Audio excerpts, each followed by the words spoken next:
కృపా సత్య సంపూర్ణుడైన యేసుక్రీస్తు శ్రేష్టమైన నామమునకు మహిమ కలుగునుగాక. సర్వోన్నతుడైన యేసు ప్రభువారి శ్రేష్టమైన నామములో ఈ రాత్రి కాలం వేళ లైవ్ ద్వారా ఆయా స్థలాలలో ఉండి దేవుని వాక్యమును వింటున్న ప్రతి వ్యక్తికి దైవజనునిగా ఎల్ఫిఎఫ్ మినిస్ట్రీస్ కువైట్ నుండి ఈ ప్రత్యక్ష ప్రసారాన్ని ప్రసరిస్తూ ఉండగా దేవుని వాక్యమును వింటున్న ప్రతి బిడ్డకు నా హృదయపూర్వకమైన వందనములు.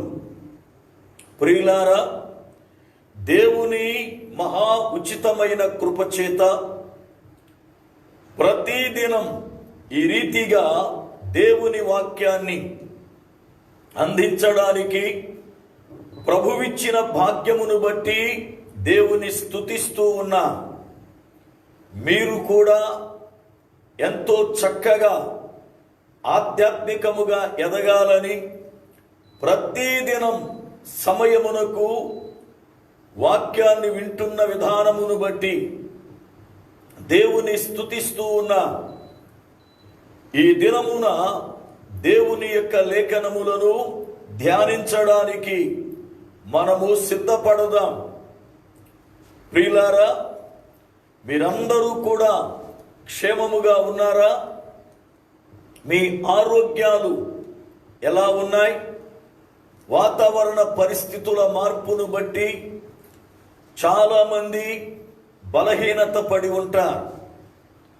అయితే నెమ్మదిగా ఒక్కొక్క ప్రాంతం లాక్డౌన్ నుండి వెసులుబాటు కల్పించబడుతూ ఉంది. దానిని బట్టి ప్రజలు బయటికి వస్తూ తిరిగి వారి వారి యొక్క పనులను ప్రారంభించుకుంటున్నారు. దేవుని పిల్లలుగా మనము కూడా త్వరలో ఆరాధనను ప్రారంభించుకొని సంఘముగా కూడి దేవునిని ఆరాధించడానికి ప్రభువు కృప చూపబోవచ్చు ఉన్నాడు. దేవునికి స్తోత్రం, హల్లెలూయా. ఎందుకు అంటే దేవుని రాకడ వచ్చే సమయమందు ప్రజలు ఎక్కువగా కూడుకొని ఆరాధించాలి అని హెబ్రీ గ్రంథకర్త మాట్లాడుతూ వచ్చాడు. ఆయన అంటాడు, కొందరు సమాజముగా కూడుకొనుట మానుకొనినట్టు మీరు మానుకొనక ఆ దినము సమీపించిన కొలది మరీ ఎక్కువగా మీరు కూడుకోవాలి అంటాడు. ఆ దినము అనగా ప్రభువు యొక్క రాకడ దినము కనుక దేవుని ఉచితమైన కృప చేత మనము తిరిగి దేవుని సన్నిధిలో కూడుకునే వరకు ఈ రీతిగా దేవుని వాక్యమును వినడానికి ప్రభువిచ్చిన ఈ సమయమును బట్టి దేవుని స్తుతిస్తూ ఉన్నా. దేవునికి స్తోత్రం, హల్లెలూయా. ప్రభువునందు ప్రియులారా, వాక్యమును వినడానికి సిద్ధపడ్డారా? మీ బైబిల్ గ్రంథాన్ని, నోట్స్ని, పెన్నుని సిద్ధపరచుకొని చక్కగా ఒక స్థలములో కూర్చొని దేవుని వాక్యమును వింటూ ఆధ్యాత్మికముగా బలపరచబడాలని దైవజనునిగా నా యొక్క విన్నపం. అనేక మంది నేడు దైవజనులు సంఘాల క్షేమము కొరకు ఈ రీతిగా ఫేస్బుక్ ద్వారా, యూట్యూబ్ ద్వారా, జూమ్ ద్వారా, వాట్సాప్ ద్వారా ప్రజలకు వాక్యాన్ని అందిస్తూ ఉన్నారు. అయితే నా మనవి, దేవుని సేవకులు అందిస్తున్నటువంటి వాక్యము మనము విని బలపరచబడడానికి, రక్షింపబడడానికి, దేవుని రాకడకు సిద్ధపరచబడడానికి యోగ్యకరముగా ఉండాలి. కనుక మీ ఆత్మీయ జీవితాలకు ఏ దైవజనుని వాక్యం యోగ్యకరముగా ఉందో ఆ దైవజనుని యొక్క వాక్యాన్ని వింటూ ఆత్మ సంబంధముగా మీరు బలపరచబడాలని నా యొక్క మనవి. ఎందుకంటే నేడు అనేక మంది వర్తమానాలు ఇస్తున్నారు. వాటిలో కొన్ని తప్పుడు బోధలుంటూ ఉన్నాయి. కొందరు రక్షణను గురించే మాట్లాడకుండా, ప్రభువు రాకడను గురించి మాట్లాడకుండా, పాప క్షమాపణను గురించి మాట్లాడకుండా, తీర్పుని గురించి మాట్లాడకుండా, ఎంత సమయము కూడా దేవుడు ఆశీర్వదిస్తాడు, దేవుడు దీవిస్తాడు, దేవుడు ఆశీర్వదిస్తాడు, దేవుడు దీవిస్తాడు అని ఇంకా కూడా ఈ బోధలలోనే ఉండిపోయారు. ప్రియులారా, దేవుని యొక్క రాకడ దినములలో మనం ఉన్నామని కాలములో ఉన్న సూచనలను బట్టి దేవుడు ఒక ప్రక్కన జ్ఞాపకం చేస్తూ ఉన్నా మనం ఇంకా కూడా లోకములో ఆశీర్వాదము కావాలి, దీవెనలు కావాలి అని కూర్చుంటే ప్రభువు రాకడకు ఎత్తబడలేము. కనుక దేవుని రాకడకు ఎత్తబడాలి అని అంటే వాక్యానుసారముగా సిద్ధపాటు అనేది చాలా ప్రాముఖ్యమైనది. ఆ రీతిగా సిద్ధపాటు కలిగి ఉండడానికై దేవుని వాక్యాన్ని మనం వినాలి. దేవునికి స్తోత్రం, హల్లెలూయా. ఈ దినం దేవుని వాక్యమును మనం ధ్యానం చేద్దాం. గత దినమున పరిశుద్ధ గ్రంథములో నుండి యేసు ప్రభువారు తెల్లవారుజామున వస్తే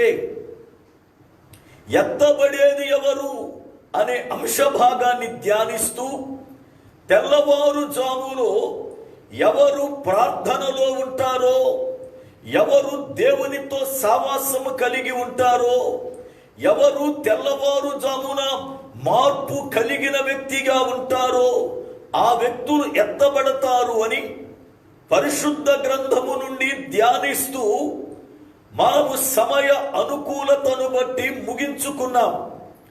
ఈరోజు మరలా తిరిగి దానిని కొనసాగిస్తాను అని ప్రకటించాను. ఆ రీతిగా కొనసాగించుకొనుటకై పరిశుద్ధాత్మ దేవుడు మనకు సహాయము చేయునుగాక. దేవునికి స్తోత్రం, హల్లెలూయా. వాక్యాన్ని చదువుకొని ఈ దినం దేవుని యొక్క వాక్యాన్ని విందాం. చూడండి, ఆది కాండము 32వ అధ్యాయము 31వ వచనం. ఆది కాండము 32వ అధ్యాయము 31వ వచనం. అతడు పెనూయేలు నుండి సాగిపోయినప్పుడు సూర్యోదయమాయెను. ప్రార్థన చేసుకుందాం. సర్వకృపానిధివగు పరమ తండ్రి, నీ పాదములకు వందనాలు, స్తోత్రాలు చెల్లిస్తున్నాం. నీ అత్యంతమైన కృపను బట్టి ఈ రాత్రి కాల వేళ దైవజనునిగా నన్ను మరుగుపరిచి వాక్యము వింటున్న ప్రతి బిడ్డతో మీరు మాట్లాడి మీ రాజ్యమున కొరకై సిద్ధపరచుమని అయినా నీ లేఖనములు ధ్యానిస్తుండగా మా తలంపులు, మా ఆలోచనలన్నీ కూడా మీ స్వాధీనమందు భద్రపరచుమని యేసు క్రీస్తు శ్రేష్టమైన నామమున ప్రార్థిస్తున్నాను పరమ తండ్రి, ఆమేన్. ప్రియులారా, మీ అందరికీ కూడా మరొక పర్యాయం నా హృదయపూర్వకమైన వందనాలు తెలియజేస్తూ ఉన్నా. దేవుని లేఖనములో యేసు ప్రభు వారి యొక్క రాకడను గూర్చి, ఆయన ఎప్పుడు వస్తాడో అన్న విషయాలను గూర్చి శిష్యులు ప్రభువును అడిగినప్పుడు ఆయన అనేక రీతులుగా అనేకమైన సూచనలను చెప్పాడు.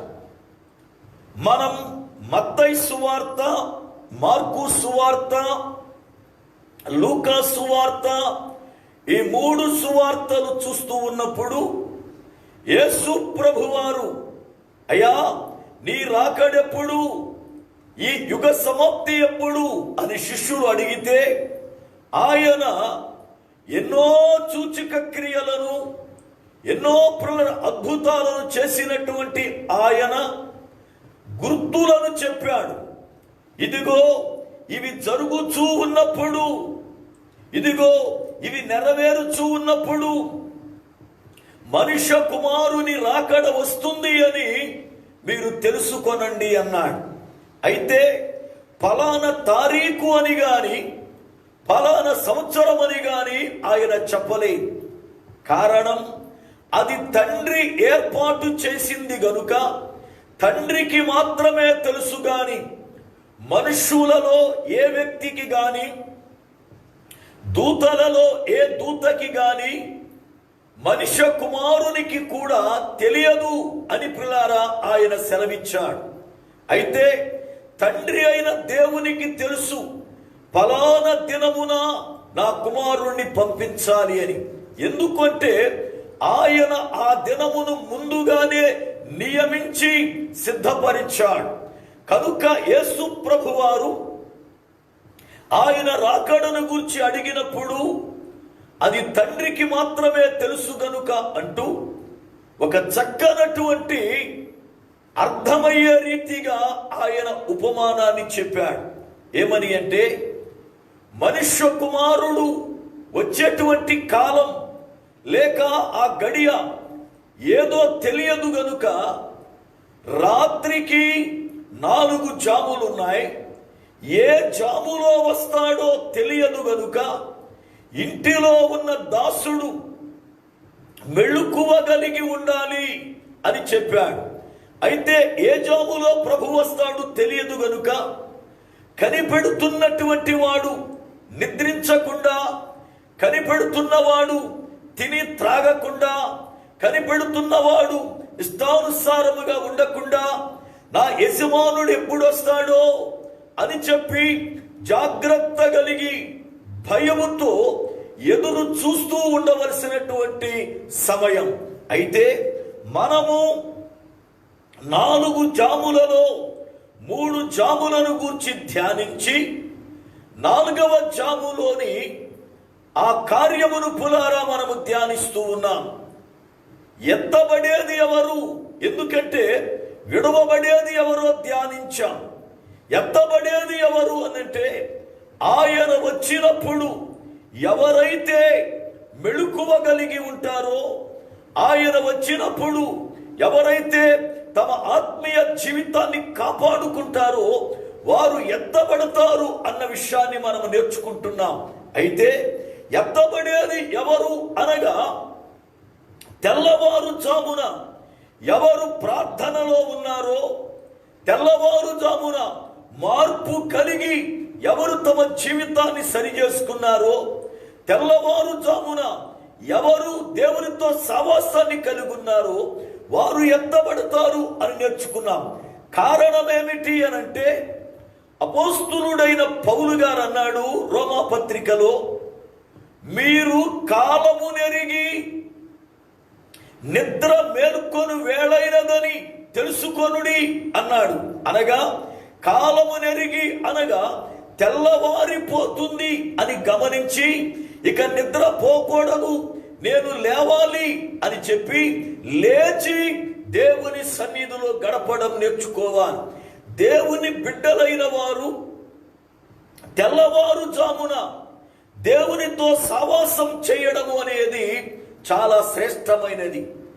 కీర్తనాకారుడైన దావీదును గూర్చి మనం వాక్యము చదువుతున్నప్పుడు దావీదు భక్తుడు సాయంకాలము వేళ, ఉదయకాలము వేళ, మధ్యాహ్నము వేళ ధ్యానిస్తూ ఉన్నట్లుగా అనగా ప్రార్థిస్తూ ఉన్నట్లుగా కీర్తనల గ్రంథం 55వ కీర్తన 17వ చరణములో మనం చూస్తాం.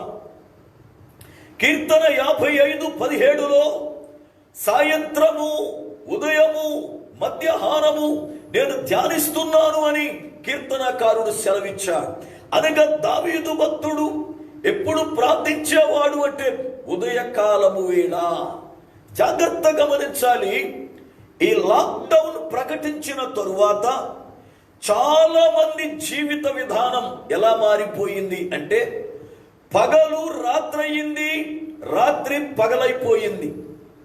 కారణం ఏమిటి అంటే పగటి వేళ డ్యూటీలు లేవు గనుక, పగటి వేళ ఏ పనులు లేవు గనుక, బయటికి వెళ్ళే పరిస్థితి లేదు గనుక రాత్రంతయు కూడా ఆ సెల్ ఫోన్ చూసుకోవడమో, లేక బైబిల్ చదువుకోవడమో, లేక పిల్లరా ఎవరితో సంభాషించడమో చేసి తెల్లవారుజామున పండుకుంటున్నారు.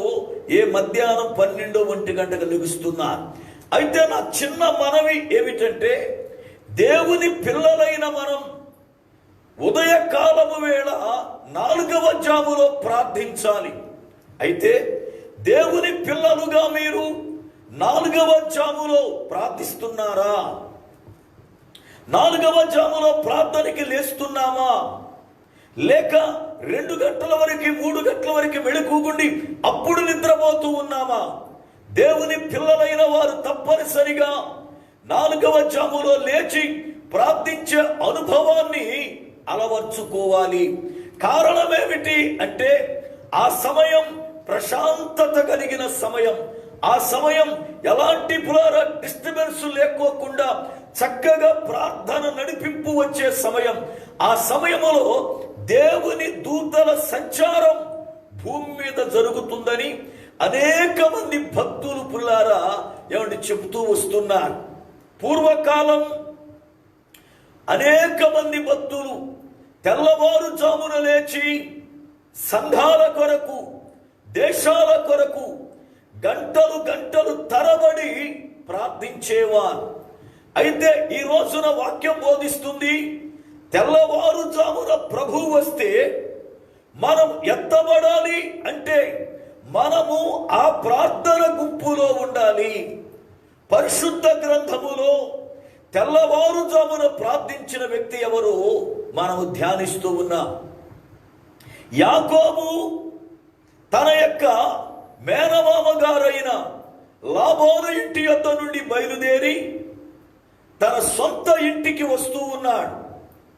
ఆ సమయములో తన అన్న అయిన ఏశావు తనను చంపుతాడని భయపడుతూ తన భార్యలను, తన పిల్లలను యబ్బోకు రేవు దాటించి ఒక్కడే మిగిలిపోయాడు అని రాత్రివేళ వాక్యాన్ని ధ్యానించాం. యాకోబు ఒక్కడే మిగిలిపోవడానికి గల కారణం, యాకోబు ఒంటరి అయిపోవడానికి గల కారణం, యాకోబు ఏకాకిగా మిగిలిపోవడం గల కారణం, యాకోబు 20 సంవత్సరాల క్రితం తాను చేసిన దోషమే అని వాక్యములో చూస్తున్నాం. ప్రియులారా, ఒకవేళ మన జీవితాలలో మనం యాకోబు వలె ఒంటరి అయిపోయామేమో, యాకోబు వలె ఏకాకులమయ్యామేమో, యాకోబు వలె ఎవరూ లేని వారిగా మనం మారిపోయామేమో మనల్ని పరిశీలన చేసుకోవాలి. అయితే యాకోబు తన అన్నయ్య చంపుతాడని భయము కలిగి ఆ యొక్క మరణ భయము నుండి, ఆ మరణము నుండి రక్షించగలిగిన దేవుని దయ కొరకై దయ చూపే దేవుడైన సృష్టికర్త ఎదుట మోకాళ్ళు ఊనాడు. దేవునికి స్తోత్రం. యాకోబు ప్రార్థించడం ప్రారంభించాడు. యాకోబు దేవుని సన్నిధిలో ప్రార్థిస్తూ ఉండగా ఒక అద్భుతమైన కృప ఏమిటి అంటే ఆయన ప్రార్థిస్తూ ఉండగా సర్వశక్తుడైన దేవుడు యాకోబు దగ్గరకు దిగి వచ్చాడు. దేవునికి స్తోత్రం. హల్లెలూయా. చాలా మంది మేము ప్రార్థిస్తున్నాము గాని సమాధానం రావటం లేదు అంటారు. మేము ప్రార్థిస్తున్నాము గాని దేవుడు మా మర్ర వినటం లేదు అంటారు. మేము ప్రార్థిస్తున్నాము గాని మా పక్షాన దేవుడు కార్యములు చేయటలేదు అంటారు. అయితే యాకోబు ప్రార్థన చేస్తే ప్రార్థన వినటము కాదు, కార్యము చేయడము కాదు, ఏకముగా దేవుడే ఆయన యొద్దకు దిగి వచ్చాడు. ఎప్పుడైతే దేవుడు దిగి వచ్చాడో, వచ్చిన దేవునిని యాకోబు వరములు అడగలే. వచ్చిన దేవునిని మా అన్నయ్యను ఇదిగో తీసేయి అనలేదు, లేక మా అన్నయ్య చేతి నుండి నన్ను రక్షించు అనలేదు. యాకోబు దేవునిని చూడగానే, యాకోబు దేవునిని పులారా కనుగొనగానే వెంటనే యాకోబు దేవునిని గట్టిగా పెనవేసుకున్నాడు. దేవునికి స్తోత్రం. గట్టిగా పట్టుకున్నాడు. ఈ రోజున పులారా దేవుని సన్నిధికి వెళుతూ ఉన్నప్పుడు, దేవుని యొక్క సన్నిధానములో, దేవుని సన్నిధిలో పులారా మనం ప్రార్థిస్తున్నప్పుడు, దేవుడు మన ముందు నిలబడితే, ఒకవేళ దేవుని సన్నిధి మనకు దొరికితే, మనం యాకోబు వలె ఆయనను గట్టిగా పట్టుకుంటున్నామా? ఆయనను పట్టుకోగలమా? లేక ఆయన కనబడగానే ఏవేవో కోరికలు పులారా కోరతామా? ఆలోచించాలి. యాకోబు ప్రార్థించగానే ఆయన వస్తే ఆయనను గట్టిగా పట్టుకున్నాడు. బైబిల్ గ్రంథం రాయబడింది, ఒక నరుడు తెల్లవారులు ఆయనతో పెనుగులాడాడు అని. చూడండి వాక్య గ్రంథాన్ని, ఆది కాండము 32వ అధ్యాయం 24వ వచనం. ఆది కాండము 32వ అధ్యాయము 24వ వచనం. యాకోబు ఒక్కడు మిగిలిపోయెను, ఒక నరుడు తెల్లవారు వరకు అతనితో పెనుగులాడుచుండెను. దేవుని లేఖనములో ఒక నరుడు తెల్లవారే వరకు ఆయనతో పెనుగులాడుతున్నాడు అని వ్రాయబడింది.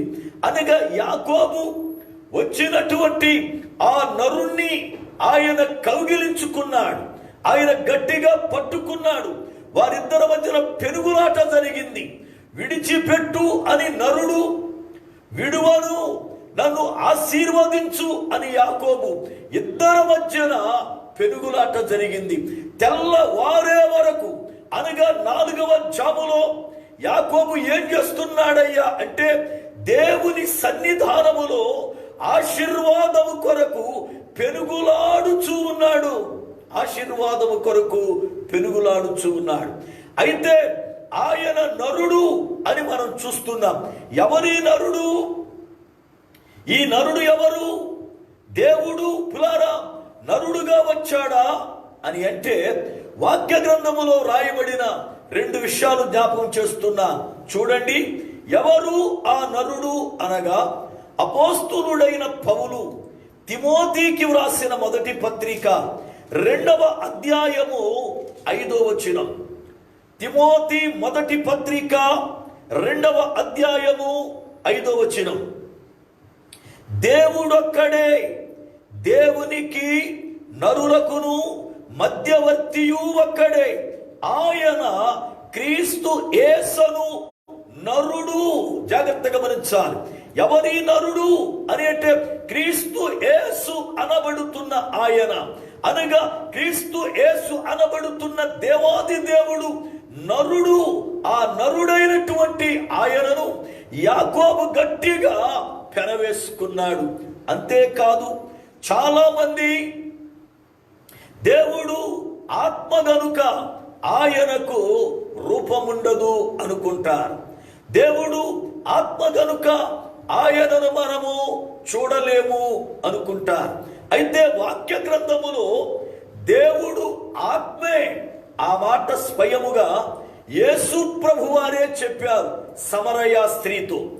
సమరయ స్త్రీతో మాట్లాడుతూ ఉన్నప్పుడు, యోహాను సువార్త 4వ అధ్యాయములో 24వ వచనములో ప్రభువు చెప్పిన మాట, దేవుడు ఆత్మ గనుక ఆయనను ఆరాధించువారు ఆత్మతోనూ సత్యముతోనూ ఆరాధించాలని. అయితే ఆత్మకు ఏ రూపము ఉండకపోతే, దేవునికి ఏ రూపము లేకపోతే, సృష్టి ప్రారంభ దినమున మన పోలిక చొప్పున మన స్వరూపమందు నరుని చేయుదము అని దేవుడు అనేవాడు కాదు. అంటే దేవునికి ఒక పోలిక ఉంది, ఒక ఆకారం ఉంది, ఒక స్వరూపం ఉంది. అందుకే ఆ స్వరూపమున నరుణ్ణి చెయ్యాలి అని తలంచాడు. కారణమేమిటి అంటే దేవుని యొక్క స్వరూపము, దేవుని యొక్క పోలిక, దేవుని యొక్క పిల్లల రూపము నరుని స్వరూపము. దేవుడు ఎలా ఉంటాడు అంటే ఆత్మరూపుడే గాని ఆ ఆత్మ నరునిలాగా ఉంటూ ఉంది. వాక్యాన్ని చూడండి. యెహెజ్కేలు గ్రంథము 1వ అధ్యాయము 26 నుండి 28 వరకు నేను చదువుతాను, జాగ్రత్తగా వినండి. యెహెజ్కేలు గ్రంథము 1వ అధ్యాయము 26 నుండి 28 వరకు. వాటి తలల పైనున్న ఆ మండలము పైన నీలకాంతమయమైన సింహాసనం వంటిదొకటి కనబడెను. మరియు ఆ సింహాసనం వంటి దాని మీద నరస్వరూపియగు ఒకడు ఆసీనుడయుండెను. బాగా గమనించాలి. ఆ సింహాసనము మీద నరస్వరూపియగు వాడు ఒకడు ఆసీనుడయుండెను. చుట్టూ దాని లోపట కరుగుచున్న ఇత్తడియు అగ్నియు నున్నట్టు నాకు కనబడెను.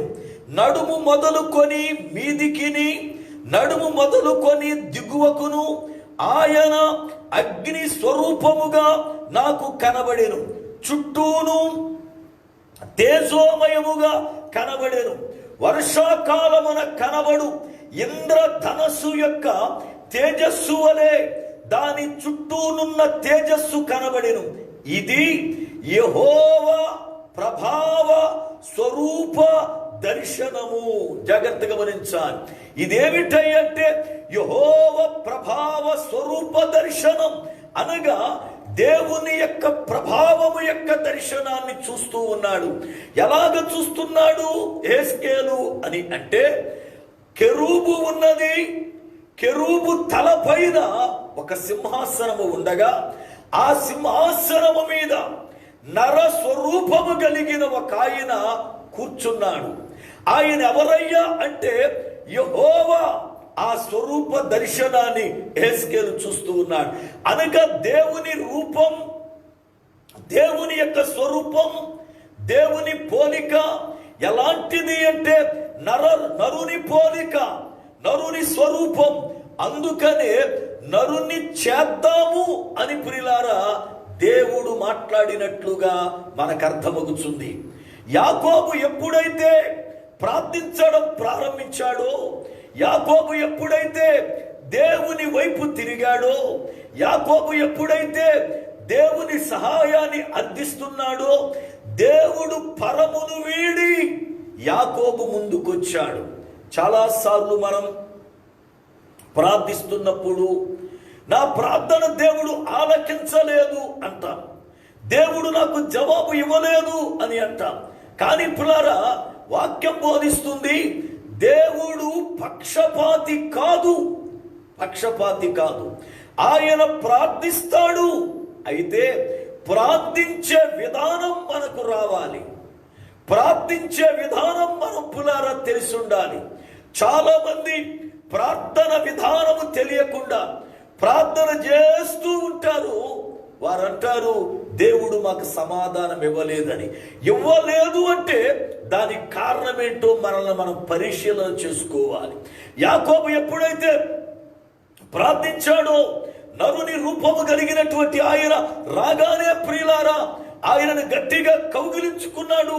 ఇద్దరి మధ్యన పెనుగులాట ప్రారంభమైంది.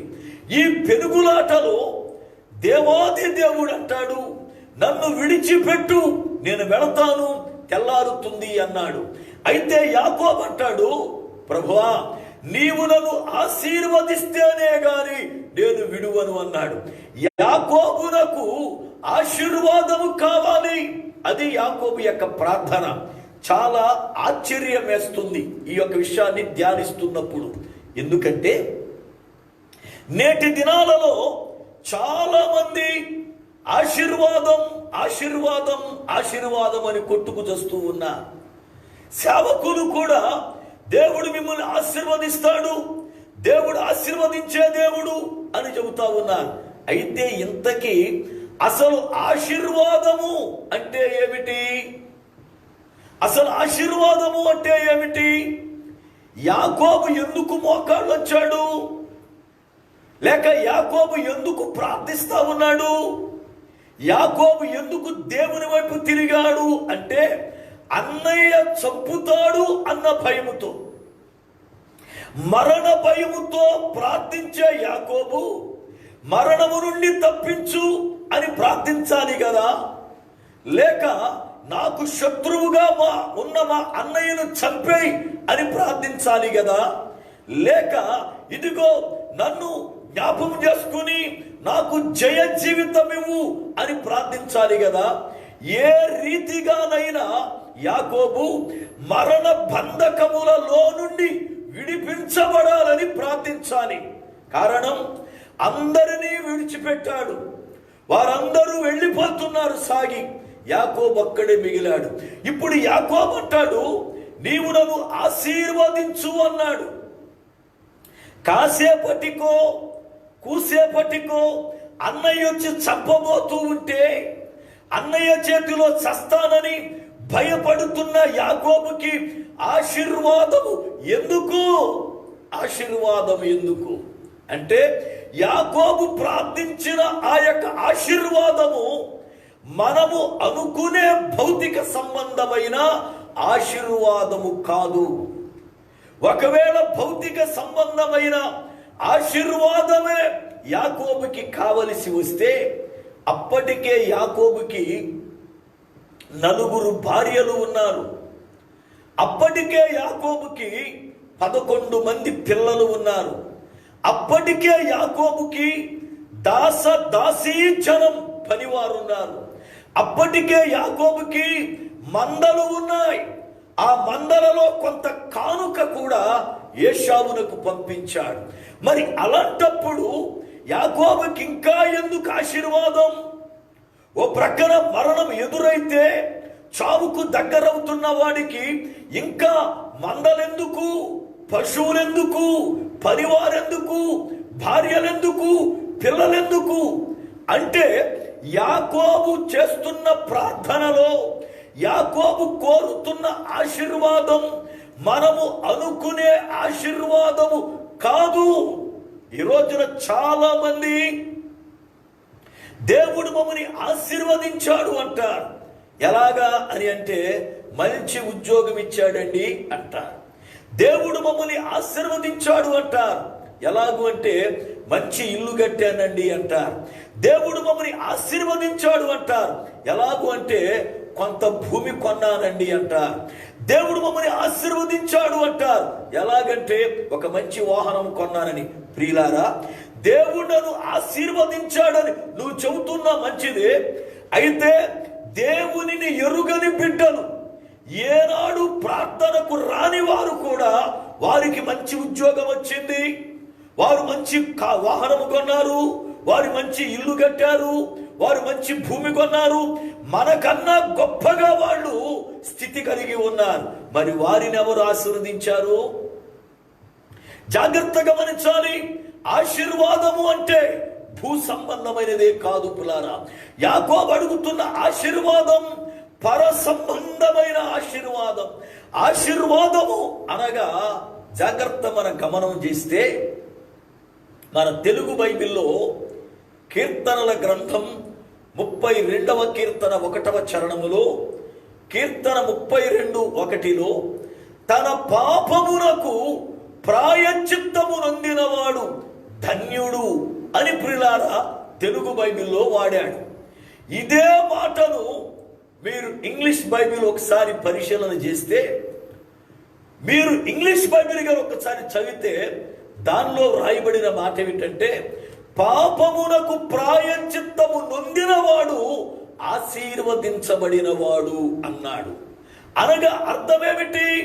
ఆశీర్వాదము అనగా పాపమునకు ప్రాయశ్చిత్తము కలగడం. పాపమునకు ప్రాయశ్చిత్తము కలగడం ఆశీర్వాదం. పాపమునకు ప్రాయశ్చిత్తము కలగడం ఆశీర్వాదం.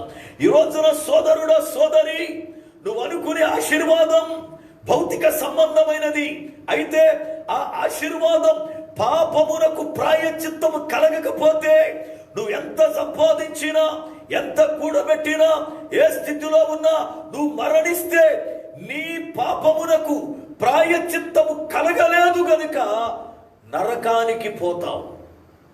అయితే పాపమునకు ప్రాయశ్చిత్తము నొందితే మరణము కొట్టివేయబడుతూ ఉంది గనుక, పాపం తుడువబడుతుంది గనుక పరిశుద్ధ పరచబడి దేవుని యొద్దకు వెళతాం.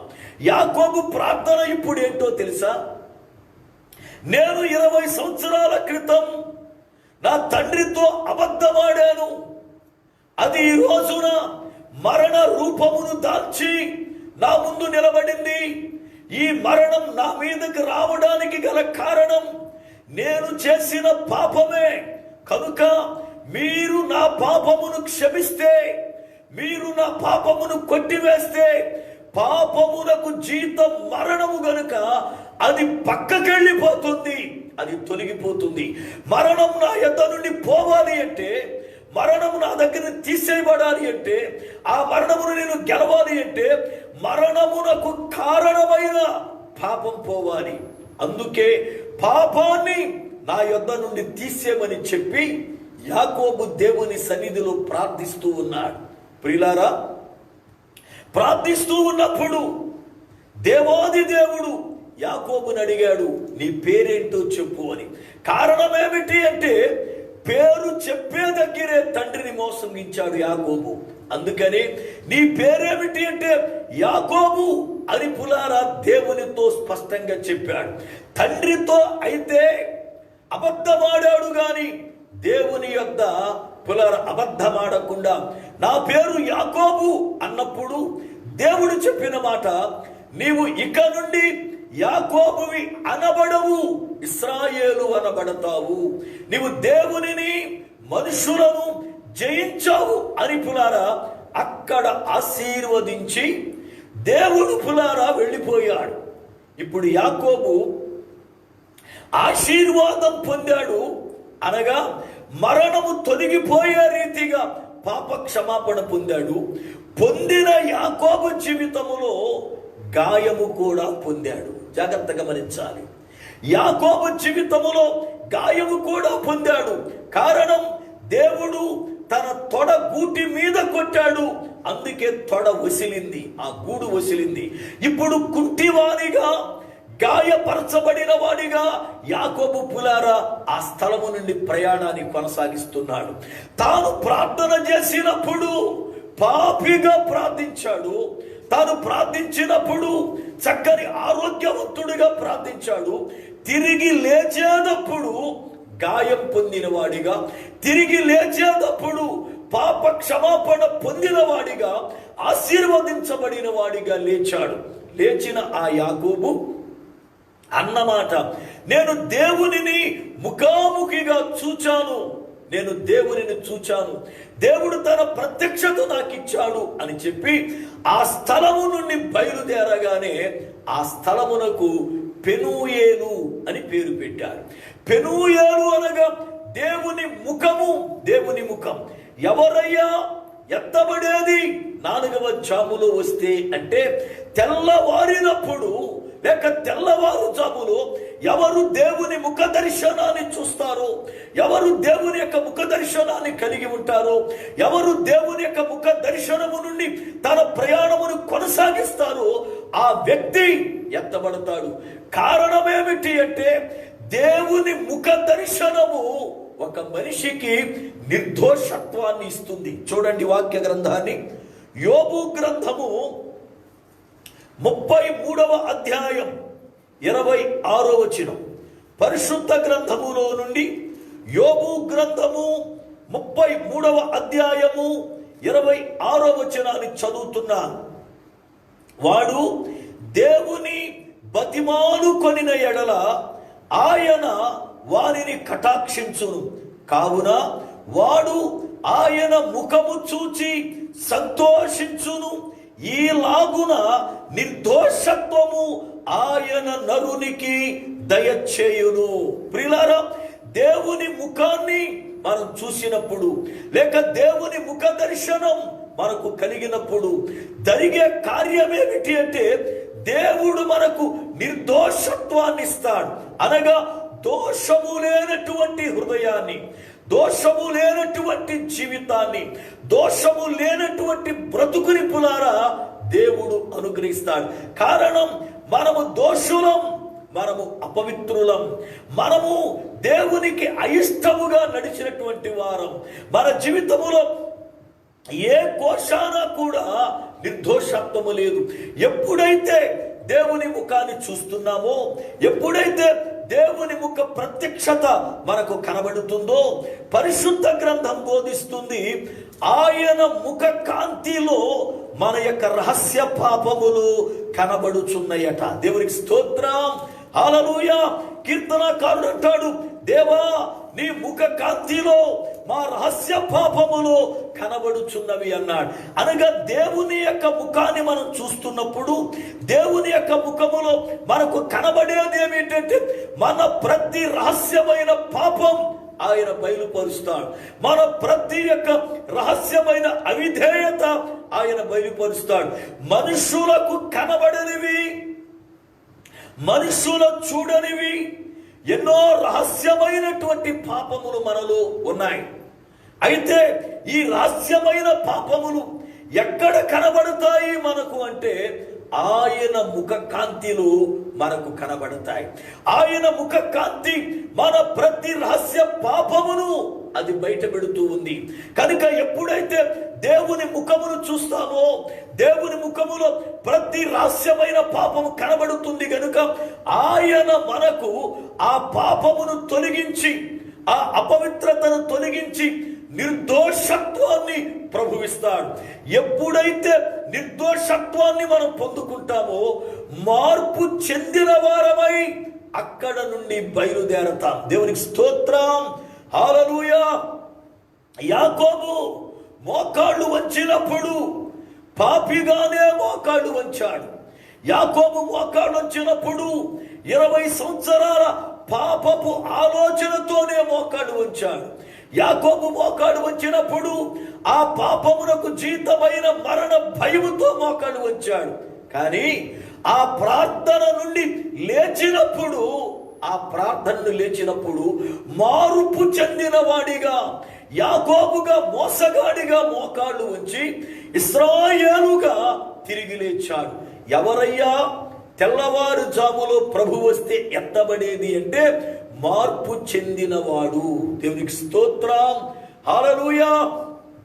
ప్రియ దేవుని బిడ్డలారా, ఈ రోజున మనం మార్పు చెందితే దేవుని రాకడకి ఎత్తబడతాం. మార్పు చెందకుండా వేషాలు వేస్తే ఎత్తబడే ఛాన్సే లేదు. దేవుని వాక్యములో ప్రభువారు చెప్పిన మాట, వేషలకైనా పరలోకములో చోటుంది గాని వేషధారులకు చోటు లేదు అన్నాడు.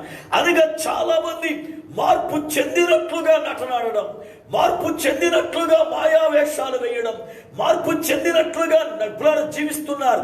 కానీ వారిలో పరిపూర్ణమైన మార్పు కనబడుటలేదు.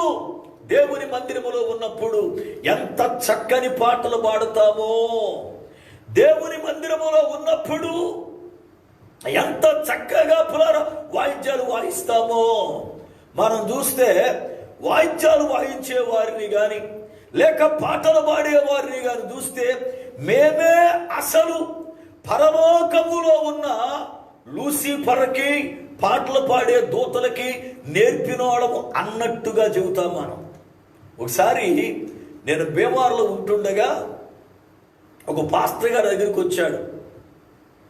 ఆయనకు ఒక కొడుకున్నాడు, అప్పుడప్పుడే కొంచెం ఎదుగుతున్నాడు, పాటలు పాడుతూ ఉన్నాడు సంఘాల్లో వాటిల్లో. అయితే ఆయన ఒక క్యాసెట్ చేశాడు, అప్పట్లో క్యాసెట్లు. ఈ క్యాసెట్ చేసి నా దగ్గరికి వచ్చాడు, ఏదో ఒక మీటింగ్ పిలవాలని. మాట్లాడుతూ సందర్భంలో ఆయన అన్నాడు, మావాడు మంచి జ్ఞానవంతుడండి, మావాడికి దేవుడు మంచి తలంతిచ్చాడండి, మావాడు ఎస్పి బాలసుబ్రహ్మణ్యం గారికే కొన్ని విషయాలు చెప్పాడండి అన్నాడు. నేను నవ్వుకున్నాను. అంటే ఆయన బాలు గారికే నేర్పాడు నా కొడుకని భ్రమలో ఉన్నాడు. మనలో కూడా చాలా మంది అలాగే ఉంటాం కదా. ఎందుకంటే ఎవడికి సరిగ్గా తెలవదు అన్నట్లుగా, మనకే తెలుసు అన్నట్లుగా మనం భ్రమ చూపిస్తూ ఉంటాం. జాగ్రత్త. చాలా మంది పాటలు పాడుతూ ఉన్నారు, వాయిద్యములు వాయిస్తూ ఉన్నారు, ఆరాధనలో పాల్గొంటున్నారు, దేవుని మందిరానికి వెళుతున్నారు, కానీ మార్పు లేదు. అనేక మంది జీవితాల్లో ఆ రోత బ్రతికే, ఆ పాప బ్రతికే, ఆ నీచమైన బ్రతికే ఎంత దరిద్రము అంటే అంత దరిద్రత మనలోనే ఉంది. ఏం మారింది మన జీవితాలలో? మారు మనసు పొందారు, మాది క్రైస్తవ కుటుంబం అయ్యింది, రక్షణ పొందామంటాం. పిల్లలకు పెళ్లిళ్ళు చేయవలసి వచ్చేలకి మా కులపోడే కావాలంటాం. మారేమంటారా? ఏదైనా ఒక ఇల్లు కట్టాలి, స్థలము కొనాలి అంటే ముహూర్తాలు చూస్తాం. మారేమంటారా? ఏదైనా కట్టాలి అంటే వాస్తులు చూస్తాం. మారేమంటారా? ఏదైనా ఒక పని ప్రారంభించాలి అంటే మంచి రోజు చూస్తాం. మారేమంటారా? దేవుని మందిరాలలో ప్రార్థన చేస్తున్నాం, వాక్యం వింటున్నాము, కానీ అక్కడ ఏదైనా చిన్న తేడా వస్తే అక్కడే కొట్టుకుంటున్నాం, అక్కడే బూతులు తిట్టుకుంటున్నాం, అక్కడే 2 బ్యాచీలుగా విడిపోతా ఉన్నాం, అక్కడే ఫలానా కులం అని కులాలను ఎత్తు చూపుకుంటున్నాం. ఈ రోజున ఏది మన మార్పు? ఇవాళ మార్పు వచ్చిందంటారా? అనేక మంది జీవితాల్లో మారినట్లుగా వేషాలు వేస్తున్నాము గాని, మారినట్లుగా కనబడుతున్నాము గాని, మన ప్రవర్తనలో, మన క్రియలలో మార్పు చెందినట్లుగా కనబట్టలే. మార్పు అంటే ఎలాగుంటుంది? మార్పు చెందినవాడు ఎలా కనబడతాడు? మార్పు చెందాడు అని ఈ వ్యక్తిని గురించి మనం ఎలా తెలుసుకుంటామో ఒక మాట చెబుతాం మీకు నేను. ఒక స్త్రీ, ఒక మంచి కుటుంబానికి చెందినటువంటి ఒక తల్లి ప్రభువు నమ్ముకుంది.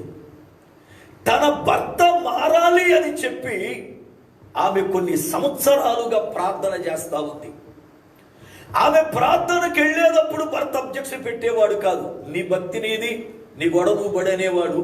ఆమె ప్రార్థనకి వెళ్ళేది, ఆరాధించుకుని వచ్చేది చక్కగా. అయితే తన భర్తకు ఒక స్నేహితుడు ఉన్నాడు. ఒక రోజున వీళ్ళిద్దరు ఉదయం 10 గంటల టైంలో రోడ్డు మీద నిలబడితే ఈయన భార్య బైబిల్ పట్టుకుని ప్రార్థన కడతా ఉంది. వెళుతూ ఉండగా ఆ స్నేహితుడు అన్నాడు, ప్రార్థనకి వెళ్ళే వాళ్ళందరూ దొంగోళ్ళేరా, నీ భార్యను ప్రార్థన పంపిస్తున్నావు, ప్రార్థనకు పంపించొద్దు, ప్రార్థనకి వెళితే అంతా కూడా అక్కడ తప్పుడు పనులు చేస్తారు అని తన స్నేహితుడు చెప్పాడు. ఎందుకు అలా చెప్పాడంటే, నేటి దినాలలో అలాంటి కార్యక్రమాలు చేసేవారు కూడా ఉన్నారు. ప్రార్థనకని వెళ్ళి ప్రార్థనలో కూర్చున్నట్లుగా కూర్చుని ప్రార్థనలోనే అపవిత్రమైన పనులు చేసేవాళ్ళు అనేక మంది ఉన్నారు.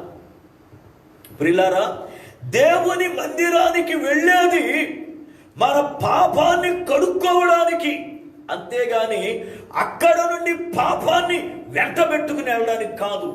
జాగ్రత్త సుమా. దేవుని మందిరములోకి వచ్చి ఉన్న పాపాన్ని సరి చేసుకోవాలి కానీ పాపాన్ని మూటగట్టుకుని వెళ్ళకూడదు. ఈ వ్యక్తి ఆ మాట అనగానే తన స్నేహితుడు కోపం వచ్చింది. నువ్వెవరి గురించైనా చెప్పు, నా భార్య అలాంటిది కాదు, నా భార్య చాలా మార్పు కలిగింది, నా భార్య చాలా మంచిది అని అంటే ఆ స్నేహితుడు అన్నాడు, పంది వేసుకుందాం మన ఇద్దరం, నీ భార్య మారిందో లేదో ఆ పందెంలో తెలిసిపోతుంది అని చెప్పాడు. ఏమిటి అంటే, ఏమి లేదు, ఇప్పుడు 1 గంటకో 2 గంటలకో ఇంటికి వస్తుంది నీ భార్య, మన ఇద్దరం ఈ రోజున త్రాగకుండా త్రాగినట్లుగా నటనాడుతూ ఇంటికి వెళదాం. నా స్నేహితుడు వచ్చాడు, భోజనం పెట్టమని చెప్పు నాకు కూడా, ఇద్దరు కూర్చుందాం.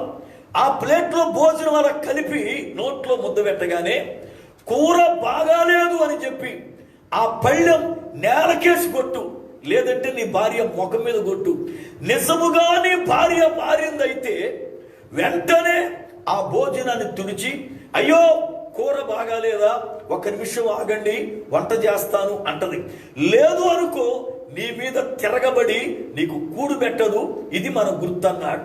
అంటే ప్రార్థనకెళ్ళే బిడ్డలలో మార్పు వచ్చిందా లేదా అనేది ఎంతో మంది పరిశీలన చేస్తా ఉన్నారు.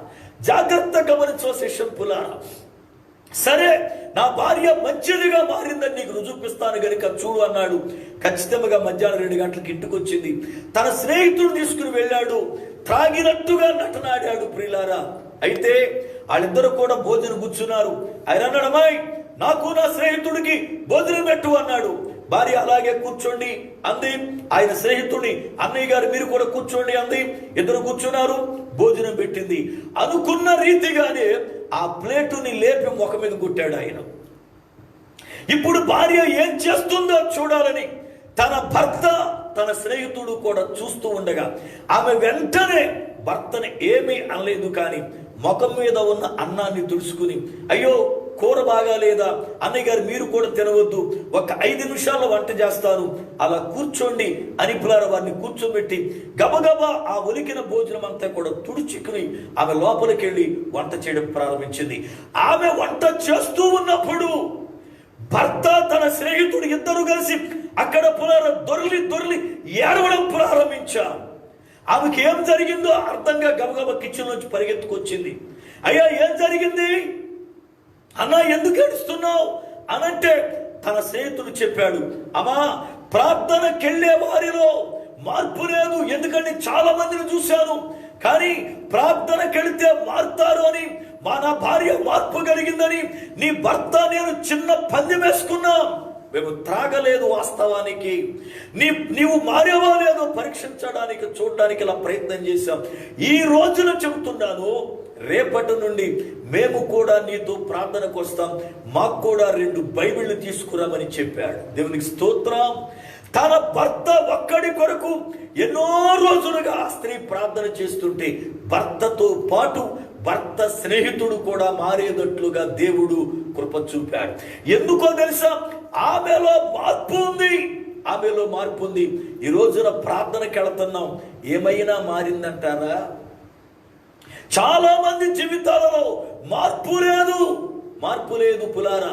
చాలా మంది నటన, వేషధారణ, ఎక్కడున్న అసూయ అక్కడే ఉంది, ఎక్కడున్న ద్వేషం అక్కడే ఉంది, ఎక్కడున్న కుతంత్రాలు అక్కడే ఉన్నాయి, ఎక్కడున్నటువంటి భయంకరమైనటువంటి దుష్టత్వం హృదయములు అక్కడే ఉంది. పైకి మాత్రం మారిన వారముగా భక్తులుగా నటనాడుతున్నాం. బయటికి వెళ్ళగానే మన క్రియలు మామూలే, బయటికి వెళ్ళగానే మన క్రియలు పులారా మామూలే, బయటికి వెళ్ళగానే మన జీవితం మరలా మామూలే.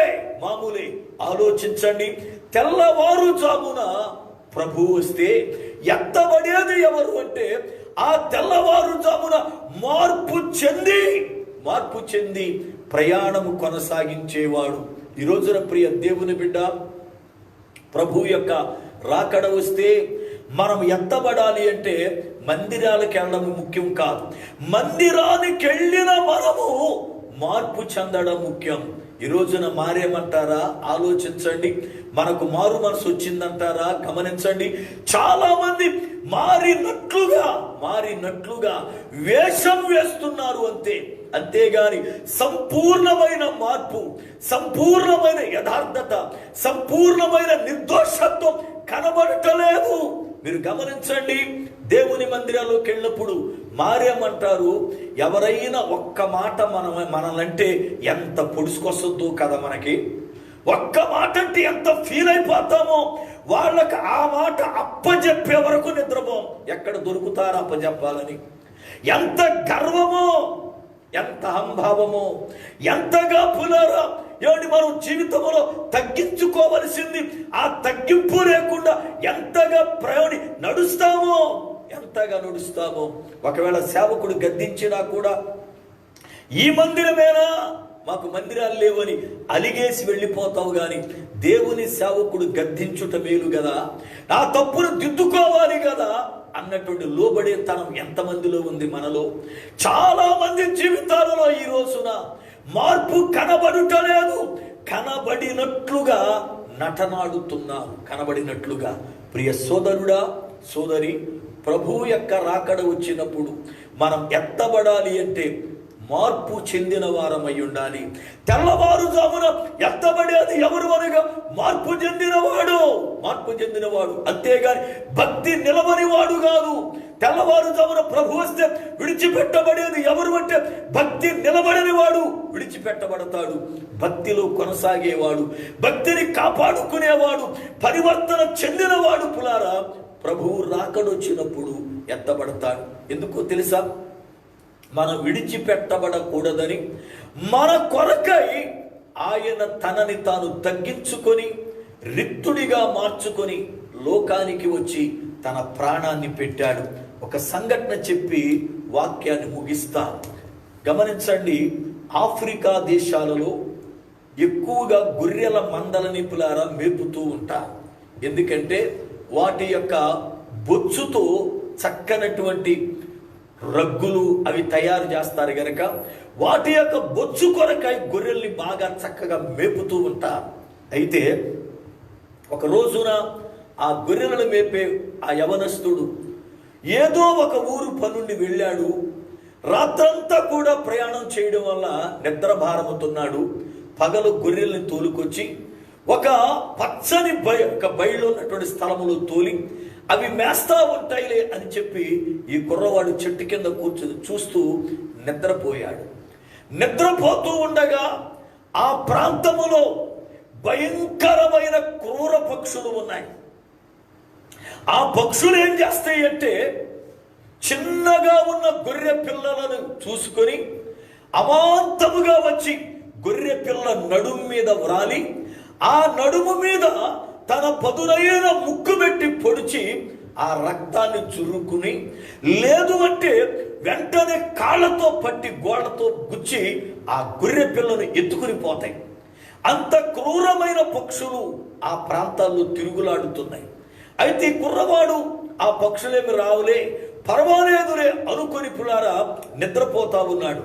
ఈ లోపల ఒక పక్షి ఆ గొర్రెల మందలో ఒక గొర్రెను చూసింది. చూచి అది గబగబా పరిగెత్తుకుంటూ ఎగురుకుంటూ వచ్చి గొర్రె పిల్ల మీద వాలి దాన్ని పట్టుకుపోవాలని ప్రయత్నం చేస్తే తల్లి గొర్రె దానిని గమనించి ఆ పక్షి కుడివైపు నుంచి వస్తుంటే కుడివైపుకి వెళ్ళి నిలబడ్డం పిల్లకి అడ్డంగా, ఎడవైపు నుంచి వస్తుంటే ఎడవైపుకి వెళ్ళి నిలబడ్డం పిల్లని కాపాడుకోవడానికి.